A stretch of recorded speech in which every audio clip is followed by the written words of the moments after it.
Hey guys and girls, it's Brian Wampler from Chasing Tone Podcast and some off-the-wall company called Wampler Pedals. But today we are talking about one band that's loved by most everyone that we've never been able to connect with. Talk about my brand new fancy mic stand that I got. I know, sounds boring, but just hang in, listen to it. We talk about some other podcaster stories here in the gear world, dig down, get some deep dirt on some guys. And then we talk about skateboarding. Why? Skateboarding. I know. Why skateboarding, right? Why would I talk about skateboarding? Well, because we talk about punk bands and our favorite punk bands. And, well, you'll hear what one of my favorite punk bands was whenever I was in my youth, So let's jump right into that conversation right now.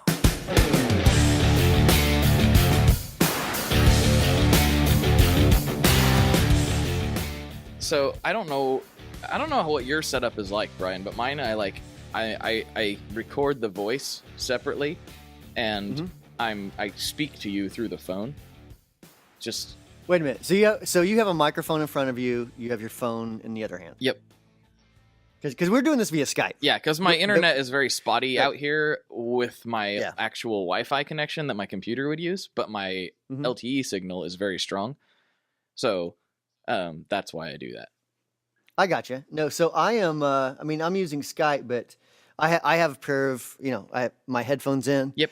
And my microphone in front of me. By the way, I want to talk about my microphone stand real quick that I just got sent by. Hold on, I got to shoot a plug to them because they sent this to me. Wowsbox.com. Wowsbox. No, wow. WOWSBOX.com. Oh, Wowbox. Okay. And apparently, they make all different kinds of stuff. Mm-hmm.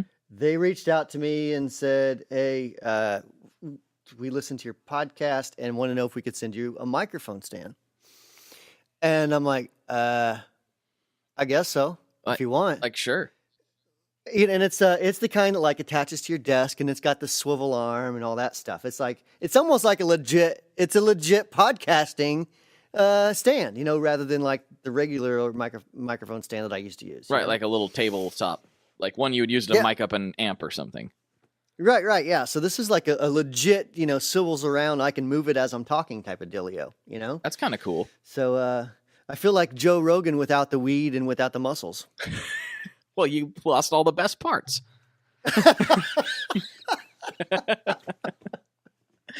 That's funny.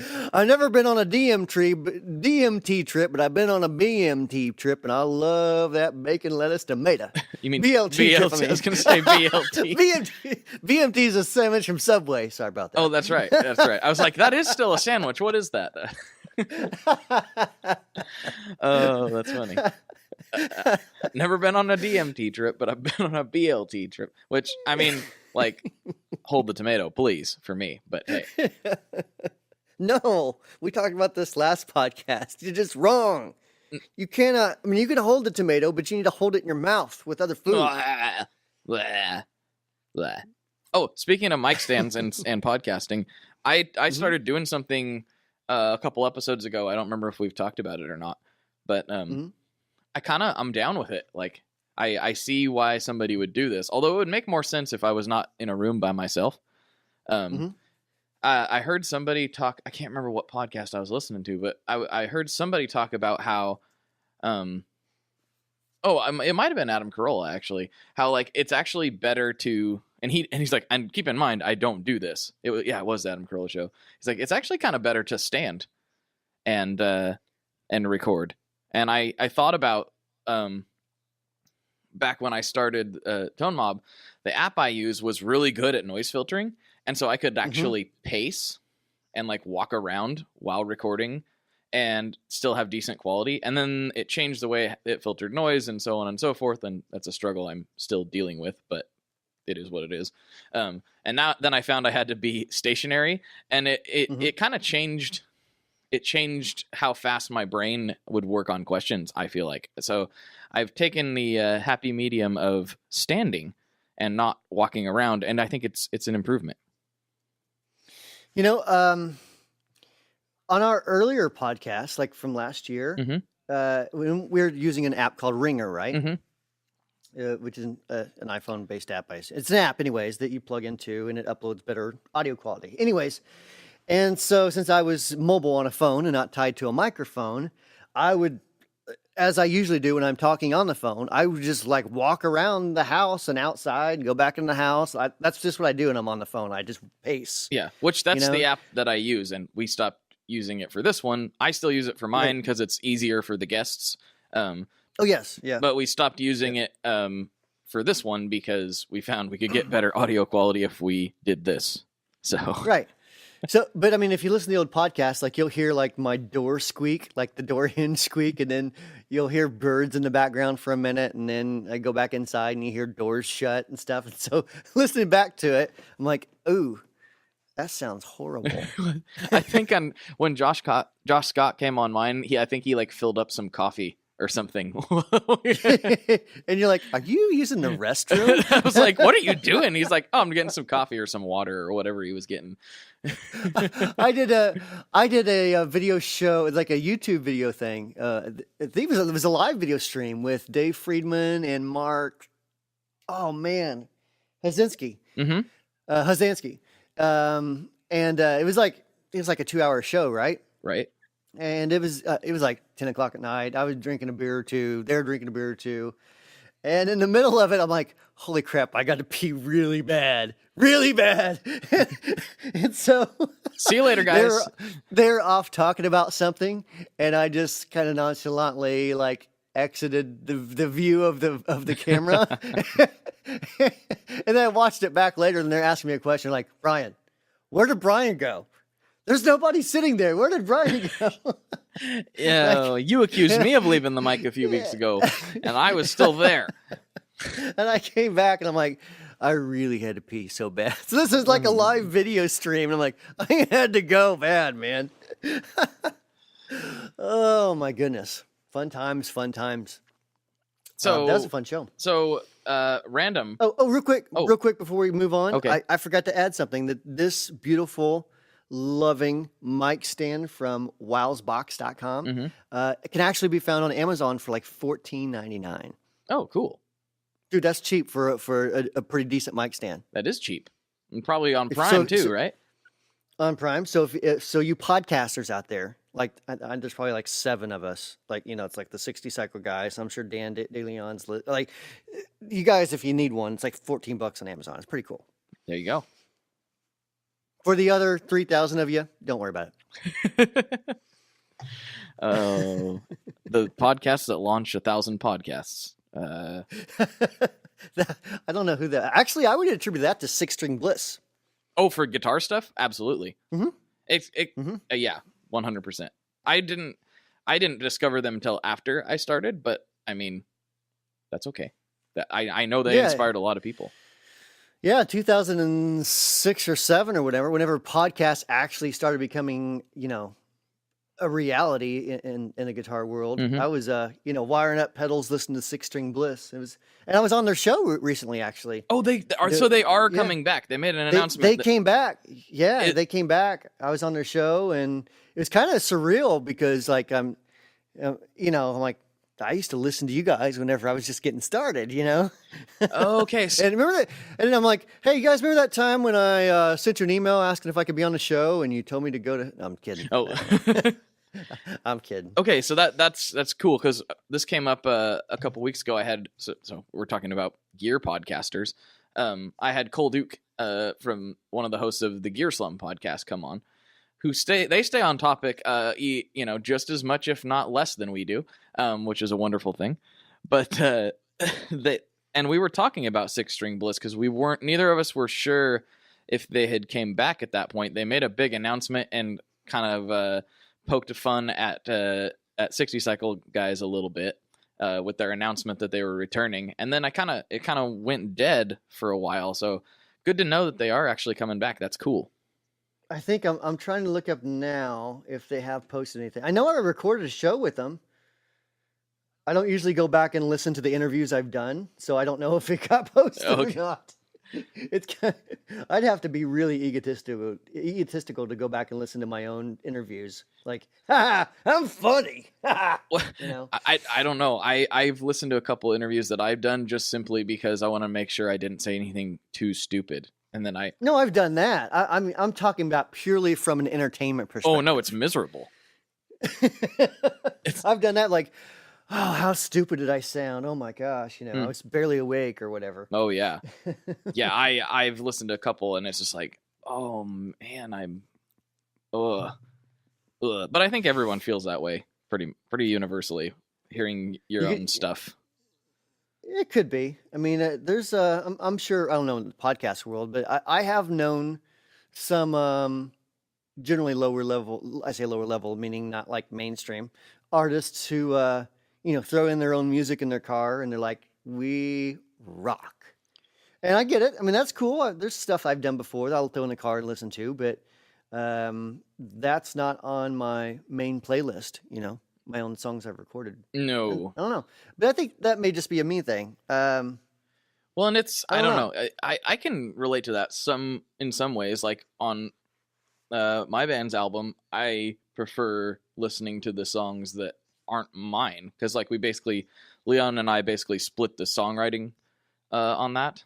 And so I like to listen to his songs better than mine. So no, I get that. Yeah. Yeah, I mean, imagine if you wrote, recorded, and played on your own song. It's you singing and everything. Like you made 10 songs and it's available on Spotify, right? Now imagine making that playlist and that's all you listen to because you love your own stuff that much. No, not a chance on this planet. I don't want to hear myself that much. That's crazy. I couldn't do that because I don't like stuff that I write. I don't look at it as a form of entertainment for me. It's more like a vehicle of expression. Yeah, it's like I had to get that out of myself. Yes. Yeah, it's more like therapy. And it's like recording a session with your therapist. This is great. I'm absolutely nuts. But it's not that I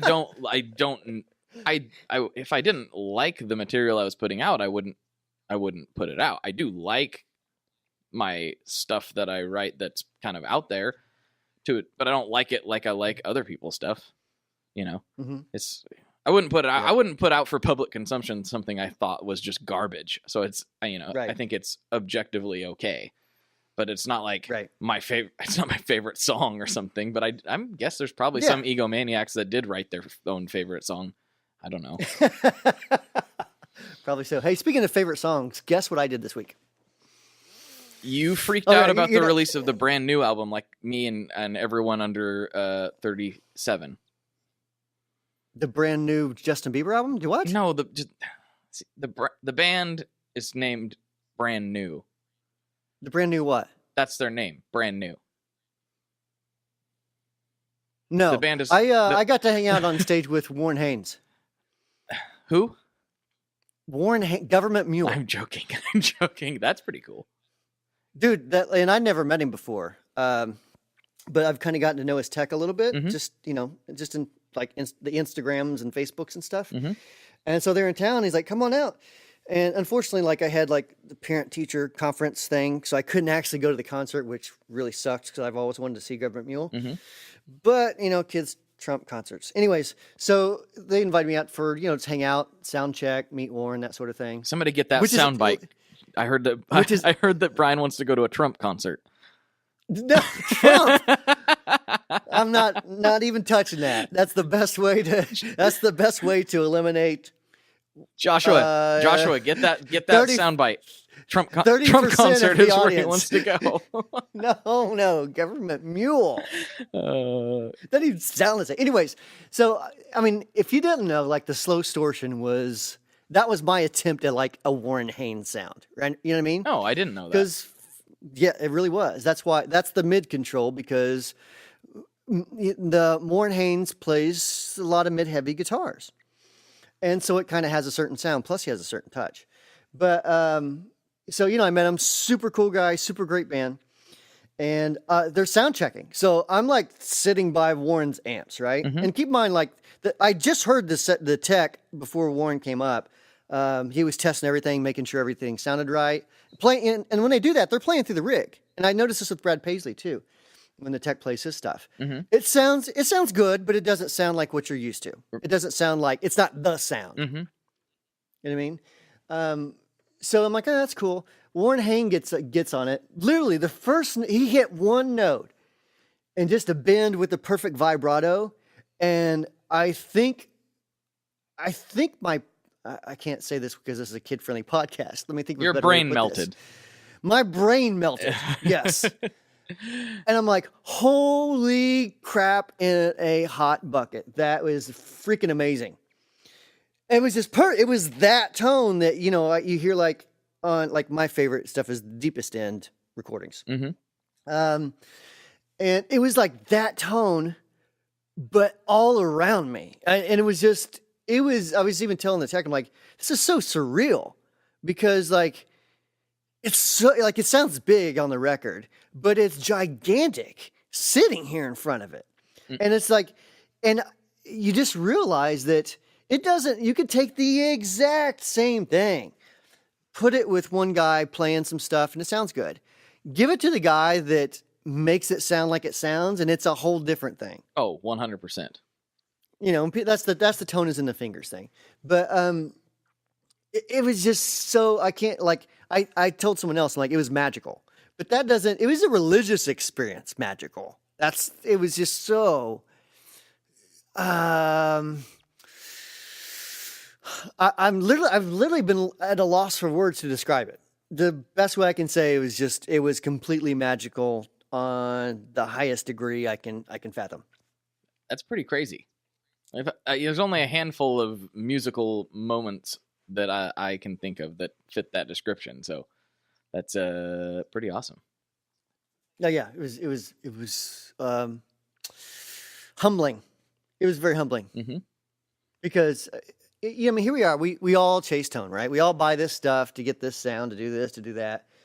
And I hear two totally different people play the same thing, and it's completely different. It might as well have been a completely different amp. That's pretty cool. I can't say that I've ever experienced that directly the way you have. That's pretty cool. That's my favorite thing about going to shows. It's actually not the show. It's actually not the concert. It's the sound check that I love going to, because that's the only time that I'm going to be able to sit on, well, not always, because I got to sit on the stage with Paisley while I was playing. But anyways, it's the only time I can sit in front of the amp and actually listen to what they're experiencing. You know what I mean? And so that's my favorite part. Same thing with like the Paisley stuff. I mean, I know I go on and off like a fangirl about Brad Paisley, but it's kind of the same sort of deal. I mean, you can play his stuff, and you're like, oh, it's cool, but whenever it's in his hands, it's that sound. Well, that's where you're wrong, Brian, because I can't play his stuff. So I mean, you can play his. I mean, if a person plays his equipment, you're like, oh, that's cool. Oh yeah, it would still sound like me with my heavy-handed right hand just beating the guitar. That's all it would sound like. Yep.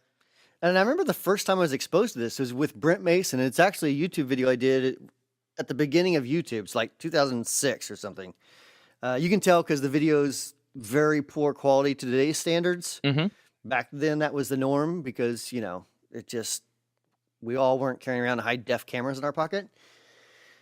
Anyways, before we record that video, Brent was like, all right, I'm going to, hit the restroom real quick and we'll do this video. And I said, do you care if I play through your stuff real quick? He's like, no, knock your stuff out. And so I played it and I'm like, it's cool, but it doesn't sound like him. And it's a little I was expecting more. You know what I mean? Like I was expecting you play through the exact same thing he's playing and it sounds massively a lot like the player, right? Right. And I'm like, no, guitar kind of feels like my guitar, and it sounds like I'm playing through a couple twins, nothing real special. But then, he plays it and I'm like, okay, what are you doing? to make it sound that way. What is happening here? Because I just played that and it sounded nothing like it. So, anyways, yeah, that was my government mule experience, and my probably the end of the tone chasing podcast, since I just dispelled the myth that we should be chasing tone. It's not going to stop me. I'm teasing. I'd like you to see you. I like to see you try to stop me. I'm going to Google it. I'm going to find this new Keeley pedal right now. It's going to fix my problems. Well, it is. I mean, like, what else are we going to buy with our money? Taylor Swift albums? I mean, you know? No, I'm not. I'm certainly not. Well, you don't know what you're missing, buddy. I had a question and I forgot what it was. That's a terrible question. It wasn't a question. It was a statement. I'm trying to remember what I got one. You do? What? I do. Hang on. What's one band that's loved by most everyone that you personally have never been able to connect with? Oh boy, I've been asked this question before. I don't want anybody to come like do a drive-by shooting at my house, though, if I say this. So I'm a little bit concerned to put this out publicly again. Now, I should preface this with, I appreciate it, and I like playing some of their songs. I think, and I understand where all the praise comes from, but I do not enjoy sitting down and listening to the Beatles. I would have to agree. But before anyone kicks you, where it counts, I would have to say that I agree with that. Actually, Max and I had this conversation a long time. I mean, not on camera or recording it, but we had this conversation a long time ago because he's a huge Max. So let me preface. Max, in case you're new to the podcast, was on the very early episodes of the podcast. Yeah, for the first, however, like lots. 101. Yeah. First 101. So anyway, so Matt, he was a huge Beatles fan. I just couldn't connect with them. Sgt. Pepper's was the only album that I approached like kind of a maybe I get it. Other than that, never a big fan. But I would normally my stance here is to be kind of tongue in cheek and say something like Luke Bryan. Well, but I can't. Yeah. I can't do that anymore because a friend of mine named Jason, his name's Jason, plays for Luke Bryan now. And I think Jason listens to the podcast. Oh, no. Oh, no. Yeah, I mean. Are you serious? Yes. And so, Jason, I love you. I'm sorry. I met Jason in Key West like in 2009 or something, whenever he was playing in like a traveling bar band or whatever. Mm-hmm. And, congratulations, dude, because like now you're playing with a big name act in front of thousands of not teenage, but, college girls, right? College and teenage girls. I'm sorry. Probably. I'm just imagining like Luke Bryan listening to your impression of Luke Bryan. What the heck? I don't sound like that, man. I don't sound like that at all. I don't have that kind of voice at all. Hey, do I sound like this jerk on this podcast? And then he probably wipes his tears away with $100 bills. No. Man. Whatever. Yeah. Anyway, I'm sure he's not struggling to pay the bills. No. So anyway, that's it for me. I mean, I really like Helter Skelter. We play it with my band, and that's one of my favorite songs to play. And the Motley Crue version was my personal version of Helter Skelter. You probably never heard that. I'm 43 years old, so like Motley Crue, Shout at the Devil album was like I grew up playing guitar to that. No, I've album. heard it. It's just not it's funny that we all got and this is why I understand why it's so inspirational and I really do appreciate the Beatles, and I really do like a lot of their songs, and it shows how good of songwriters they really were, because you got the Motley Crue version. I really enjoy the Thrice version of Helter Skelter, so that's it's just like shows how good of songwriters they really were. So I'll give you that. Yeah, definitely good songwriters. But I mean,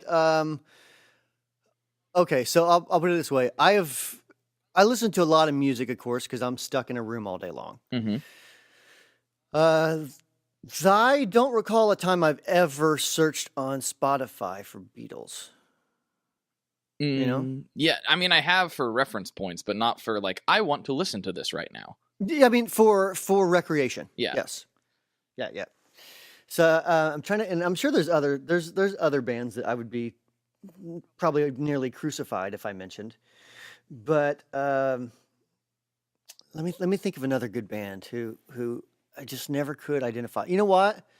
I'm gonna make so many people hate me. Uh-oh. But 90% of what Radiohead puts out, it doesn't resonate with me. Now, let me say, I respect it because I can look at it from an intellectual perspective and say that's a well-written song. Mm-hmm. But it doesn't make it does I don't feel anything from it. You know what I mean? Like I don't get entertained by it, or it doesn't move me in ways that it does other people. Yeah, You know? yeah, I can sort of relate for a lot. Well, gotta remember, when I was growing up, it was like everything had to be, for the most part, like punk rock or metal and like aggressive, like Yeah. for me to like. Well, And so well, I used to be heavily into Black Flag, big time into Black Flag, TSOL. I didn't know you were not a so much black. Sex Pistols. I didn't know you were a I black. was a huge. Well, keep in mind, I was a skater through my teens, man. So man. yeah, I was all about Black Flag. Loved a lot of the Black Flag stuff. Oh, thank you, Yeah. sir. Kira's got the 10.5. You know what I mean? Mm-hmm. Okay, I Yeah. like that. I didn't know you were a Black Yeah. Flag fan. I knew you liked some. I knew you liked some other stuff. Oh yeah, like a night. Like my favorite. I can't. I can see the album cover. I can't remember the name. I heard Annihilate this week, Mm-hmm. and I'm 13 years old or something at this time, and like that moved me. I'm like, yes, I did it. Yes. And I listened back to it. At 43 years old, it doesn't have the same effect. But I think we talked about this a podcast or two ago, where it takes me back to being 13, and I understand it from that guy's perspective. You know what I mean? Mm-hmm. So like I don't know. I can still listen to it. It just I'd have no reason to like kick a hole in the wall anymore. Oh no, yeah, me either. And I never actually did, but for some reason, like I was the, I had a man. I had nothing bad against any people involved in my life, but I had a bit of a rough childhood, so I was angry for part of my life. Well, Yeah, I'm sorry. Well, I mean, let me sit on the couch and we can dive down and talk about why. But I'm teasing. But yeah, I mean, so like like a lot of that punk scene really resonated, and the skateboarding scene was kind of built around punk and not like rap like it is now. Yeah, for sure. So it was a whole different scene, and like that's what we would do. We would listen to a lot of like old school punk like that, and we'd skate launch ramps all day long. That's That's cool. Because there were no skate parks. I mean, I built my own half pipe. And so I had a lot of people that lived here in town would come out. Well, I lived out of town, but they would all come out to my house. And so my parents would come home from work, and there'd be like 15 guys skating my half pipe. My parents like, why are all these people here? I'm like, because I have the only half pipe within 50 miles of here. Yep, exactly. It's kind of an interesting thing because like basically the same age, except skateboarding was becoming. It got kind of its like second wave or third wave. I'm not sure which wave it was, but a new wave of popularity when I was basically the same age. And so like, and it was still mostly punk, but there was definitely the hip hop elements were starting to come in. But it was this weird time when I was like 13 to 15 of, or maybe 12 to 15 of skateboarding just really blowing up. Like Tony Hawk got really famous for the video game, his Pro Skater video game came out, and X Games was like at their peak or seemingly at their peak. And so it got really popular to skate then. And I started skateboarding. And it was kind of funny because like my city is kind of like, it's seemingly kind of like a more conservative kind of suburb type city, but they financed, they voted to make a skate park in one of the local parks. There's a pretty nice skate park here in my town that was built around that time. And oh yeah, it was a huge thing. And that's kind of part of what got me into punk was definitely the skateboarding. I'd get these skateboarding magazines and I'd see these bands, advertised in there, and I'd be like, I wonder who that is, and I'd have to go search it out. This is sort of like, this is like internet at its infancy, as in we didn't have it. Like, my parents didn't have the internet, and only like one or two friends did. So you couldn't just go search it. Like, you were literally going to the store and searching for it, like physically. Right. Right. So, but I remember, like I've said a million times, like Thrice is my favorite band. First time I was ever exposed to them was through a magazine ad in a skateboard magazine. So, it's weird how for a sport, like I can't think of very many other sports where music is so important to it.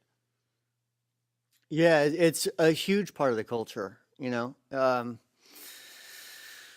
and I understand things change. This is my old man grumbling right now. The old man part of me grumbling about how it used to be better back in my days. But I don't like, to me, the whole rap genre around skateboarding just doesn't fit nearly as well as like the punk bands did. You know what I mean? Well, I think that has to do with our backgrounds, because punk rock and some of the more aggressive forms of like hardcore and things were the kind of angry white kid music of the day. Well, and skateboarding was kind of the rebellious angry white kid thing to do.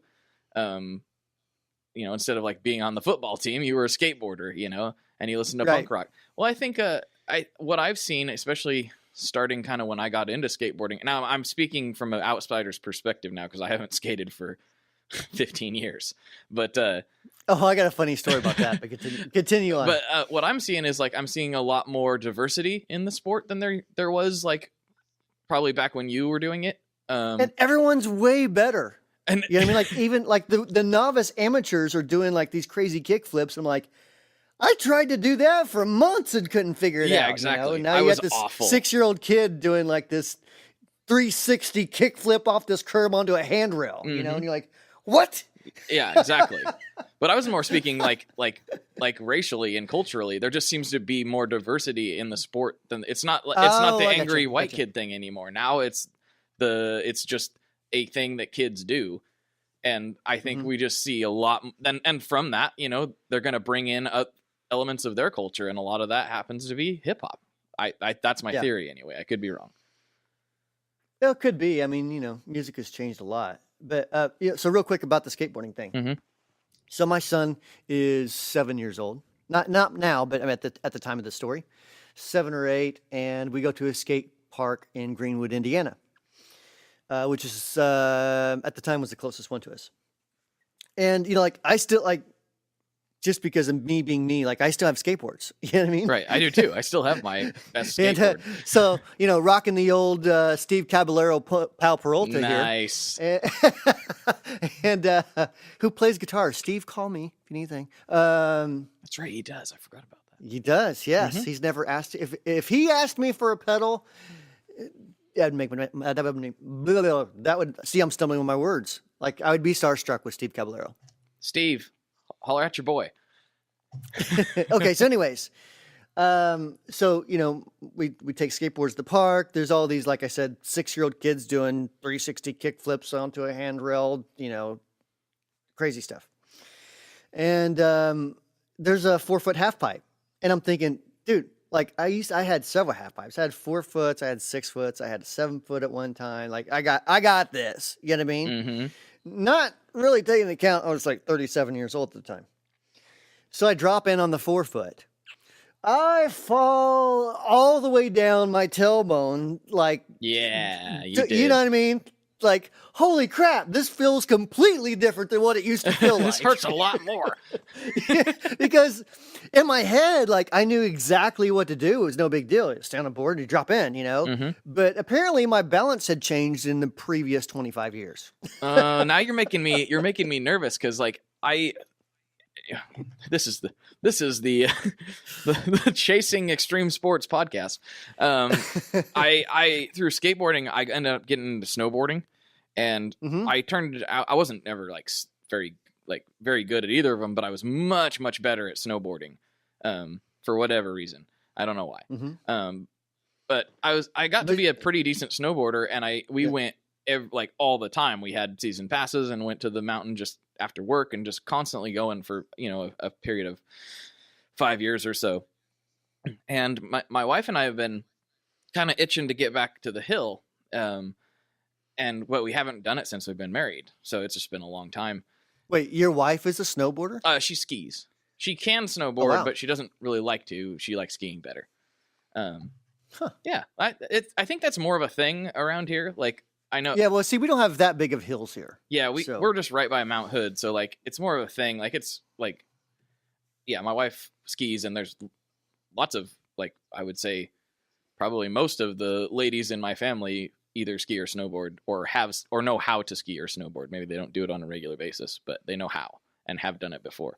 Anyway, we've been thinking about going back, but your story just freaked me out because this is something I've been thinking about. I'm like, I want to go really bad, but I'm going to want to do what I used to do, and I can't do it anymore because A, I haven't done it in over 10 years, and B, I'm like 50 pounds heavier. So I'm like worried about like it hurting just way more. Start out slow. Start out on like the kiddie slope. Start out slow, and you'll work your way up there. I mean, okay, so I'll say this. I totally screwed up on the half pipe dropping in first time, right? Right. But, so I kept on skating around and was skating out, there's like a little launch ramp type thing. So I continued skating and like I got a little more accustomed to it. Mm-hmm. So I will say like you will get that. In fact, there were some kids who are like, dude, I wish my dad skated. That's when I realized I was now an old man. Oh, man. I'm not looking forward to when that happens. That's going to happen. I'm not looking forward to it. Oh, it is. You just wait. You just wait. Now you're a dad. Your son will be growing up, and you'll be like, "Son, here's your first snowboard or skateboard." Mm-hmm. You'll go to a park, and they'll be like, "Who's the old man skating?" Yeah, You I'll be know? like, when am I going to become the dad rocker? Like at some point, I'm going to be the dad rock guy. Like I still consider myself to be fairly young and like playing. Yeah, I don't know. I don't feel like it. I don't feel like the flame bowling shirt guy. But at some point, that's gonna be me, and I won't even realize it. Yeah, I wonder about that too. Like how many? I mean, I guess maybe I am. You know what? I am. I just don't worry about it because I'm not like other dads. You know what I mean? Like I'm a cool I dad. don't know.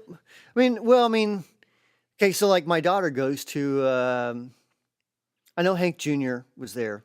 I forget who else, but it was a concert last night. Nice. And so she goes there, and she's like, "Dude, one of the crew is wearing a Wampler shirt." Nice. It's like, this is just weird.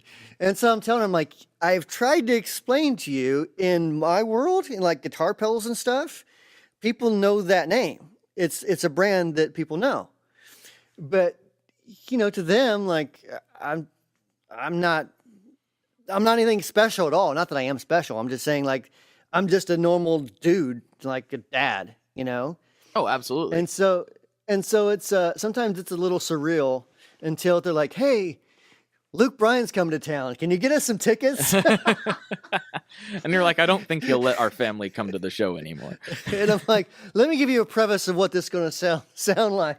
Rain is a good thing. Hello, girls. All right, end the show. Why would There you go. want to go to a concert when I can just show it to you right here? Let me grab my guitar. I'll show you exactly how this works. No. You can't have a guitar. Somebody else has to play it. No, I need a guitar. I just won't play it. Oh, okay. Okay. Okay. Jason, I'm sorry. Please tell your boss that I love him. He's fantastic. And yeah. All right. So, and that's 30 some minutes of rambling at this point. How do you want to wrap this particular? I don't know, Brian. See, we've talked about one band that we've never been able to connect with, my fancy schmancy mic stand, different gear podcaster stories, and skateboarding and punk bands. Oh, sorry, guys. I mean, we do our maybe best, but I got the perfect way to wrap this up. okay. Maybe next time it'll be better. Yeah, right. So thank you so much for listening to the Chasing Tone podcast. If you have any questions, you can always email me at podcast@wamplerpedals.com. Now, if you don't want to email me, I get it, but really, I like to hear your feedback. So please email me thoughts, concerns, questions, desires, random senseless stuff. That's totally fine. If you want to email Blake by chance, Blake if you want to. info@tonemob.com is his email address. Again, appreciate your listening. I would love to hear your thoughts on these podcasts in general, because these exist for you. We do them because they are fun to do, but we do them because, you guys like to hear about gear stuff. And we like to talk about gear stuff, but we also talk about other things, as you can see. And if you've heard any of these podcasts besides this one, you know that it's kind of a random assortment of things. So anyways, thanks so much for listening. We'll talk to you next week.